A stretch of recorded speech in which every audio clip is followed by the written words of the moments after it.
Bon allez, une fois que tu as fini ton café Alex, il nous reste 10 minutes. Dans 10 minutes, on commence avec Ferdinand Berthoud. Ouais. Et c'est la classe absolue pour démarrer.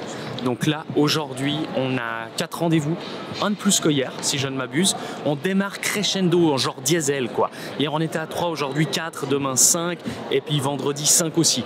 Donc, on est parti pour Ferdinand Berthoud. Là, on va prendre du lourd dans la figure dès le début de la journée. C'est une marque qu'on apprécie énormément. On a encore beaucoup à apprendre de cette marque-là parce qu'elle est très, très complexe. Et on se réjouit de voir ce qu'ils ont sorti. Et puis, de découvrir encore Ferdinand Berthoud pour une nouvelle fois. Pour nous, c'est toujours un plaisir.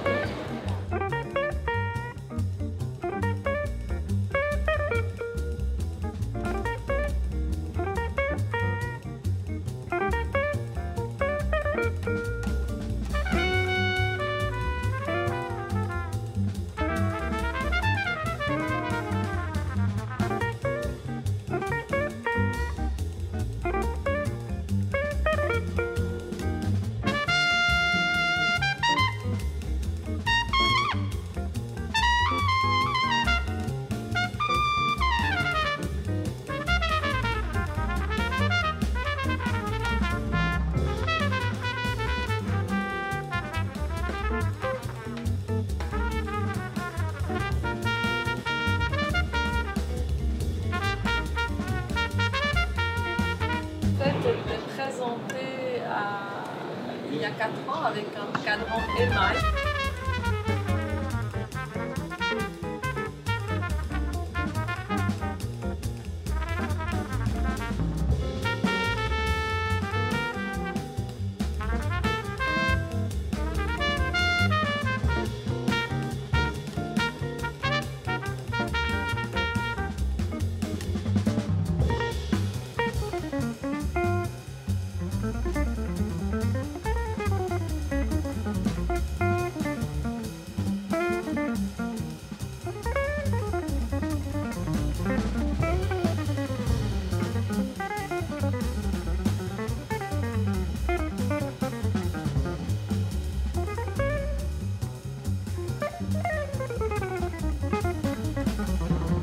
Bon, c'est l'avantage de commencer avec l'une des plus belles maisons.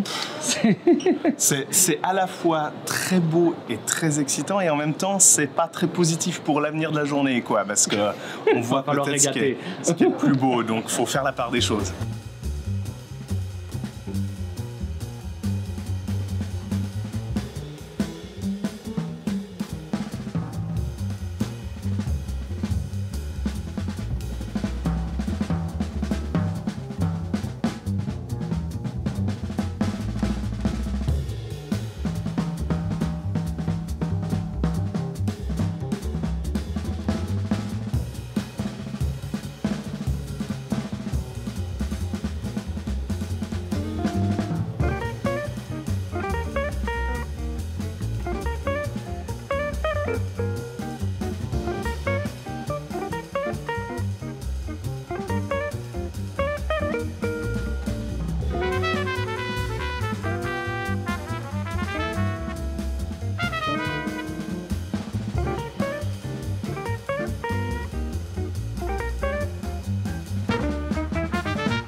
Bon, j'espère que cette pendule que vous venez de voir, qui a été produite directement par Ferdinand Berthoud lui-même au milieu du XVIIIe siècle, vous dira un petit peu, vous teasera un petit peu sur l'engouement que Jonas et moi avons eu avec cette visite. C'était complètement fou, c'est très beau, c'est toujours des étoiles devant les yeux, et surtout qu'on voulait signaler aussi une petite nouveauté cette année, au-delà du calibre, c'est qu'aujourd'hui Ferdinand Berthoud vient avec un concept où vous pouvez aller sur leur site internet, d'ailleurs vous pouvez même y aller vous, c'est-à-dire vous amuser avec leur outil qu'ils ont développé pour produire quelque chose où en gros vous partez avec comme base le mouvement et ensuite vous construisez votre montre par la carrure, le choix du métal, le choix du cadran, etc., etc.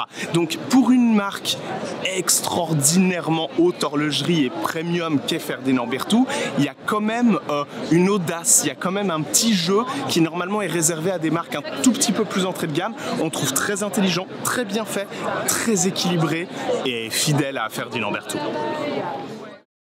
Bon, repas terminé. Repas terminé. Nous, on fait un rendez-vous, un repas. Ouais, et après, c'est un peu ça.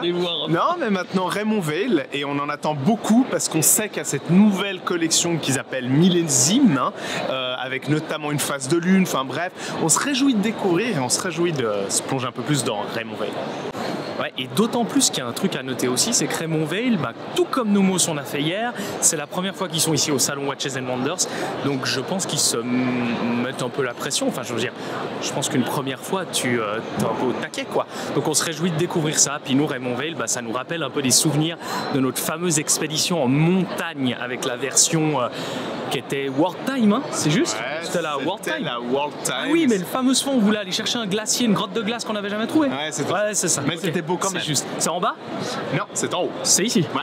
Oh, trop bien. Bon, bah, c'est parti.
Bon, en plein dans le stand, on termine à l'instant. Toi, t'avais pas la quitter là. J'ai pas envie de sortir. Je quitte pas le Raymond Weil 35 mm. Étrangement, parce que cette nouvelle phase de lune existe sur 2 diamètres et c'est la 35 mm, donc le diamètre le plus petit qu'ils font. Qui m'a vraiment tapé à l'œil. Les index, les chiffres, les cornes, la phase de lune qui en plus a ce côté un peu humain, je suis très très fan. Bon, on te laisse ici, on va te rechercher dans 2-3 heures. S'il te plaît, ouais, tout à l'heure. Ouais, je compte sur toi. Ouais.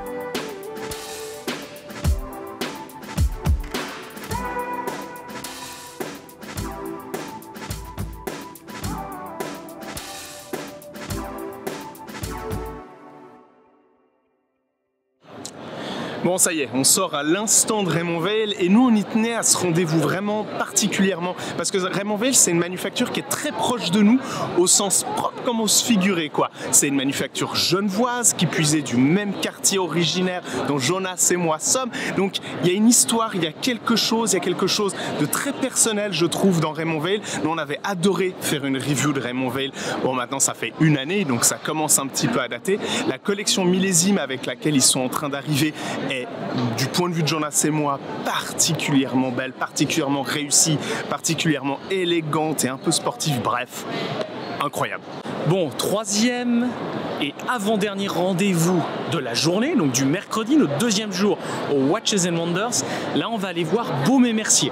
Donc, on vous cache pas que pour nous, c'est presque une part de découverte. Alors oui, on connaît un petit peu la Riviera, on a eu l'occasion d'avoir cette collection entre les mains 1 ou 2 fois, mais on connaît très très mal la marque. Donc, on va se replonger dedans, on va découvrir un petit peu leur univers et on vous fait le feedback en sortant, promis.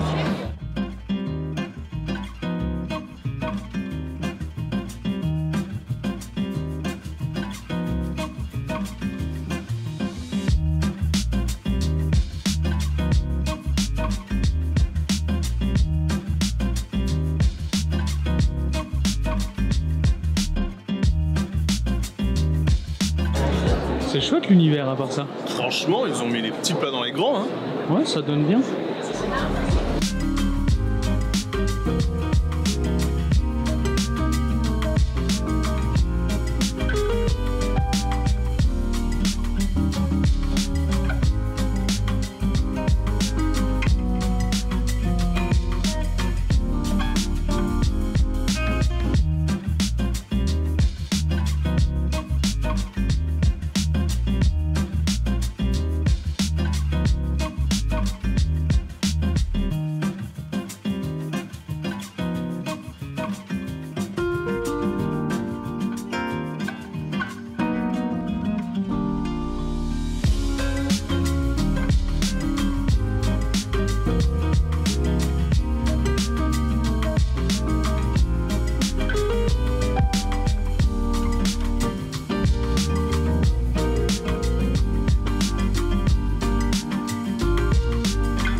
Ok, on sort tout juste de Beaumais-Mercier. Ça a duré littéralement 12 minutes et 30 secondes.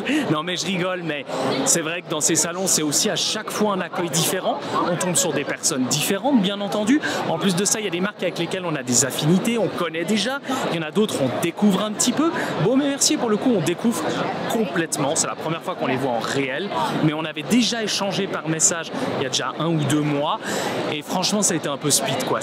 Il n'y a pas eu un accueil hyper chaleureux comme on aurait apprécié d'une certaine manière, mais d'un autre côté, ils courent dans tous les sens. Il y avait un journaliste qui venait d'Italie qui a toqué à la porte pendant qu'on faisait des photos, et puis ah mais c'est mon heure, non mais en fait c'est pas votre heure, vous êtes trompé. Donc voilà, c'est toujours un peu très speed, donc on se met volontiers à leur place, mais c'est vrai que quand on sort des rendez-vous comme ça, des fois Alexis et moi, ça peut pas, ça vient forcément un petit peu nous impacter légèrement sur la vie, enfin l'expérience qu'on a eu avec les montres. Mais en dehors de ça, les Riviera sont cool, ils arrivent avec des nouvelles versions. Moi j'avoue que au tout début, quand je l'ai découverte il y a 2 ans, cette Riviera, j'étais pas tombé complètement sous le charme, et plus je la porte, plus je la trouve chouette, peut-être un tout petit peu massive en ce qui me concerne. J'avoue que j'ai eu un gros fait pour le calendrier perpétuel, mais bon là on est à 20 000 francs, on est un peu sur la masterpiece des Riviera, mais voilà. Suite au prochain épisode avec Beaumais-Mercier. Bon, pour la 6e fois, on descend ces escaliers pour arriver à notre dernier rendez-vous ultime. Oui, et potentiellement celui qu'on a le temps le plus de la journée, soit Gégère le Coultre. Ah, attends. Ouais. C'est parti.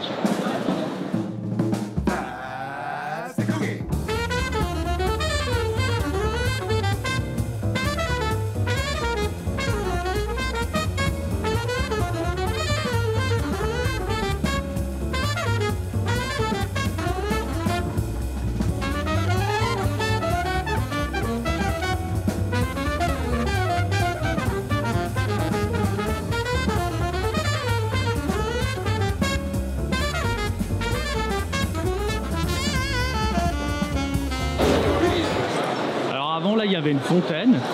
Maintenant, visiblement, L'année dernière, il y a un volcan. Enfin, je sais pas si j'ai bien compris.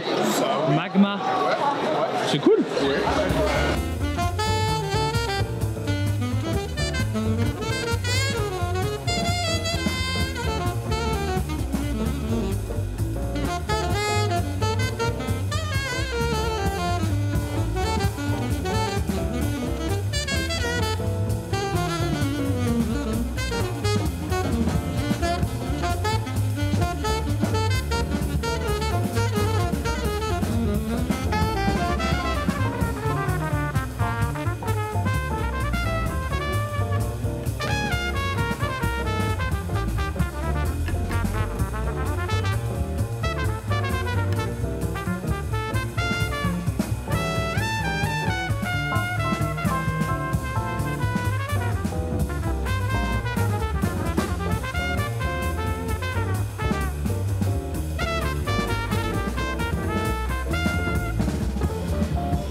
Bon, Gégère le Coultre, c'est fait. Comme d'hab, on a pris au moins 1h15 de rendez-vous, donc oui, ça a duré, on est toujours tellement bien accueillis, c'est tellement cool chez Jaeger. Là, ils sont venus avec des pièces très impressionnantes. On est vraiment dans la technicité. La moins technique, finalement, c'est presque la calendrier perpétuel, toute simple, en acier ou en or.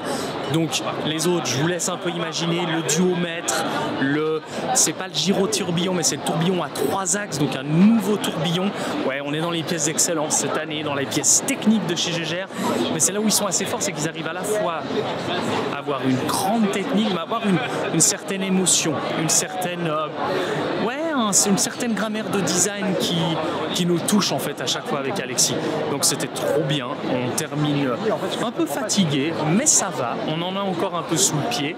Donc terminé pour la deuxième journée au Watches and Wonders, là on va remballer le matos avec Alex, on va gentiment rentrer et puis on se retrouve du coup demain pour la 3e journée. Je sais plus du tout par quoi on commence, mais promis demain on commence par vous faire un petit peu l'état des lieux des différentes marques qu'on va voir. Tout ce que je sais, c'est que normalement, demain, il y a Rolex et Patek.